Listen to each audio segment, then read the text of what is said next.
This is Nicky G and welcome to Better Commander. Today we're talking about Ikoria, Lair of Behemoths, budget bangers and hidden gems. 'Twas the year of our Lord 2020. Ikoria, Lair of Behemoths. This set had a rather rocky release due to factors totally outside anyone's control. But Ikoria has some really sweet budget cards that you can slot in your commander decks and some really creative build around commanders. We had keyword counters, we had mutants, we had cycling. This was a 3-color wedge set. Or a shard set, I don't know, like a Tuesday in Philadelphia if you ask me. This video is going to be for people who maybe weren't around during the 2020 nonsense that was going on. Maybe you memorized every card in Ikoria, but that doesn't mean everybody did. We have some really cool commanders in here, and some of these commanders even took a minute to like and subscribe to my channel. We must feed the algorithm. It hungers. It's a barely sentient, eternal maw, ever-consuming, ravenous, floating in the ether. Anyways, Ikoria was a cool set and had some cool cards, dude. I like talking about cards. Oh, Frodo, let's talk about cards and be delighted together by the fire. Alright, let's start off with some more expensive cards for your bigger budgets. These are cards from this set that I think are worth the price. You got your Dranith Magistrate, $8. 1 and a white for a creature, human wizard, it's a 1/3. Your opponents can't cast spells from anywhere other than their hands. This has become a Stacks hate piece staple. This shuts down so many strategies, you can't even cast your commander. Look at that beard, dude. He looks like someone who's really into craft beers, but is too shy to talk about it. Then you got your Luminous Broodmoth, yeah. 2 white for a creature insect, it's a 3/4 with flying. Whenever a creature you control without flying dies, return it to the battlefield under its owner's control with a flying counter on it. One of my secret deers and my most hated animal is a moth. This thing is a combo engine with Undying Creatures, Persist Creatures, and Solemnity, and a free sacrifice outlet. Such a cool card and barely ever seen in the wild. This came down a little bit. Keep my eye out for a reprint, but right now it's about $8. Fiend Artisan, this thing came down quite a bit. It's about $7. It's a hybrid black-green and a hybrid black-green for a creature. Nightmare, it's a 1/1. Fiend Artisan gets +1/+1 for each creature card in your graveyard. Can get pretty big. X black and a green hybrid, tap, sacrifice another creature, search your library for a creature card with mana value X or less, put it onto the battlefield, then shuffle. Activate only as a sorcery. This guy's out there baking artisanal fiends. This sweet nightmare has fantastic art and is a sacrifice outlet and a tutor on a stick. Tutors directly onto the battlefield, dude. Need a creature combo piece? This thing will fetch it up with its extra little T-Rex arms. Shark Typhoon stands at about $6 right now. 5 and a blue for an enchantment. Whenever you cast a non-creature spell, create an XX blue shark creature token with flying where X is that spell's mana value. Has cycling for X, 1 and a blue. When you cycle Shark Typhoon, create an XX blue shark creature token with flying. This card is so strong in the Spell Slinger deck if it sticks around. This triggers off of any non-creature spell. The tokens have flying. This is a win condition all on its own. I'm not even going to comment on the absurdity of a Shark Typhoon. And you got Kinnan, Bonder Prodigy, about $5. A green and a blue for a legendary creature, human druid, it's a 2/2. Whenever you tap a non-land permanent for mana, add 1 mana of any type that permanent produce. What? That's bonkers. There you go. It also has 5 green and a blue. Look at the top 5 cards of your library. You may put a non-human creature card from among them onto the battlefield. Put the rest on the bottom of your library in a random order. This human is just stepping on some dinosaur's nose, dude. This is incredibly strong. This is a mana doubler, infinite mana outlet. Thanks, Wizards. I hate it. Vivian, Monster Lawyers, about $4.50. 3 green for a legendary planeswalker. Vivian has starting loyalty 3. You may look at the top card of your library at any time. You may cast creature spells from the top of your library. It's got a +1 and a -2. +1 is create a green 3/3 green beast creature token. It's double green. Put your choice of a vigilance counter, a reach counter, or a trample counter on it. Has -2. When you cast your next creature spell this turn, search your library for a creature card with lesser mana value, put it onto the battlefield, then shuffle. She's just a monster lawyer, dude, like dang She-Hulk. That -2 is dope. Creature tutors are so good, get you combo or just get whatever value piece you need. Uh-oh, watch out, there's a dang hunk incoming. Shevel, Bane of Monsters. This guy's a $1.50. So it's a black and a green for a legendary creature, human rogue, it's a 1/3 with Death Touch. At the beginning of your upkeep, if your opponents control no permanents with bounty counters on them, put a bounty counter on target creature or planeswalker an opponent controls. Whenever a permanent an opponent controls with a bounty counter on it dies, you gain 3 life and draw a card. If he even touches you, dude, you die. This guy is the definition of toxic masculinity. I like the design. It's removal tribal. It's a sweet build around commander.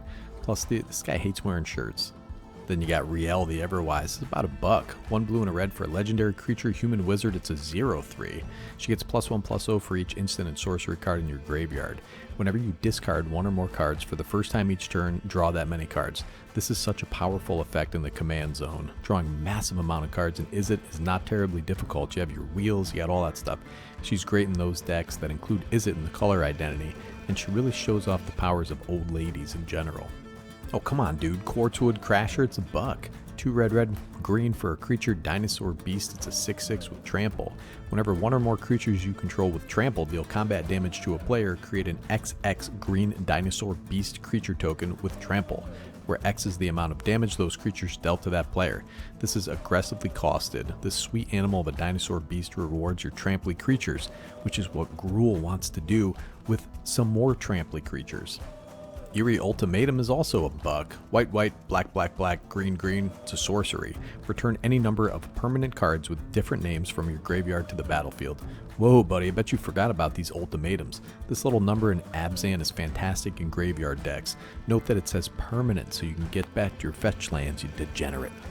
You got Ruinous Ultimatum, dude. It's about $4. Red, white, black for a sorcery. Destroy all non-land permanents your opponents control. Very specific deck to run these in, but if your mana base is great and you're in Mardu, this is a shoo-in. I like this card despite the fact that I almost never am able to cast it. Kogla, the Titan Ape, is $1. 3 green for a legendary creature ape. It's a 7/6. When it enters the battlefield, it fights up to one target creature you don't control. You damn right it fights them. When Kogla attacks, destroy target artifact or enchantment defending player controls. 1 and a green, return target human you control to its owner's hand. Kogla gains indestructible until end of turn. There's a lot of text on this thing. This thing can abuse humans' ETB effects and protect a human commander if that's what you're running. This is a card to keep in the back of your head if you're building that. Great card at a bulk price. Oh my god, dude, Nethroi, my boy. Apex of Death. 2 white, black, and a green for a legendary creature, Cat Nightmare Beast. It's a 5/5. This thing is only like $1. You can mutate it for 4 hybrid green-white, black. Has Death Touch and Lifelink. Whenever this creature mutates, return any number of target creature cards with total power 10 or less from your graveyard to the battlefield. This is just a big reanimation spell. I have one in my Scion of the Ur-Dragon deck and it does work. I always meant to build this thing, but I haven't gotten around to it. And you got Zerta the Freshmaker. It's $1. 1 hybrid red and a white for a legendary creature, Elemental Fox. It's a 3/3. Has Companion, but I don't care about Companion. Abilities you activate that aren't mana abilities cost 2 less to activate. This effect can't reduce the mana in that cost to less than 1 mana. Has 1 untap, target creature can't block this turn. Oh my god, dude, this is such a powerhouse. Combos with a bunch of stuff, including Basalt Monolith.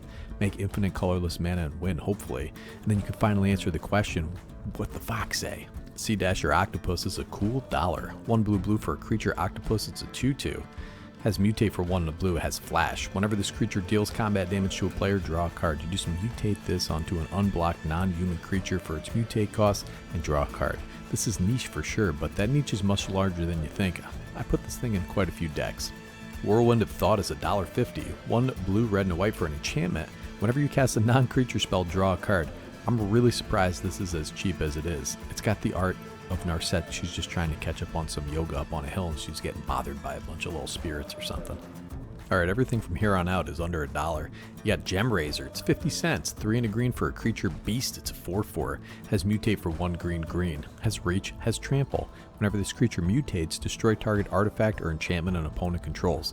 You mutate this thing onto a non-human for 1 green, okay? People love Reclamation Sage, but this is a dank 4/4 with Reach and Trample. It's better. Gyruda, Doom of Depths. 4 hybrid Dimir, legendary creature, Demon Kraken. It's a 6/6. This guy goes hard. Has Companion, but we don't care about it, but if you care about it, read it. When Gyruda enters the battlefield, each player mills 4 cards. Put a creature card with an even mana value from among the milled cards onto the battlefield under your control. This is really sweet in a Dimir mill deck, a Reanimator deck, an ETB Blink deck, whatever you want, buddy. It's Ursula from The Little Mermaid, just slaying pirates and stuff. Extinction Event, 3 and a black for a sorcery. Choose odd or even. Exile each creature with mana value of the chosen quality. 0 is even. Hey look, check out the cards in your deck, alright? I'm just saying, is your commander odd or even? What are the majority of your creatures? Do you make tokens? Did you have your money parked in FTX? Well, maybe you should consider this card then, you silly goose. And you have Mythos of Snapdown. decks for 50 cents. 2 white for a sorcery. Each player chooses an artifact, a creature, an enchantment, and a planeswalker from among the non-land permanents they control, then sacrifices the rest. If black and red was spent to cast this spell, you choose the permanents for each player instead. This is a 4-mana board wipe that is way more castable than Ruinous Ultimatum. It has a bunch of rulings. Remember, you can't hit lands. Don't even try it, buddy. Then you have Mythos of Nethroi, 50 cents, 2 and a black for an instant. Destroy target non-land permanent if it's a creature or if green and white was spent to cast this spell. This is the weirdest templated card I've ever seen.